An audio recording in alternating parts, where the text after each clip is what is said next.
سلام علیکم به همگی. من کلی هستم. فکر کردم که خوب باشه که این ویدیو رو الان درست کنم که چجوری برگشتم، چرا برگشتم و چه دلیلی داشته.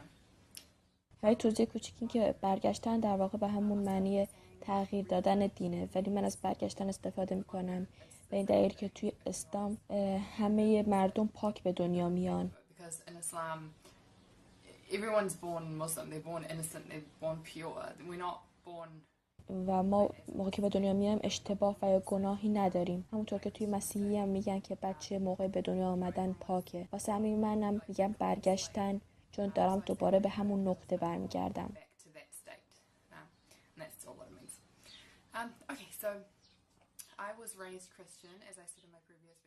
خب من مسیحی به دنیا آمدم. تو کلاس یک شنبه شرکت میکردم توی کلیسا با برادرم.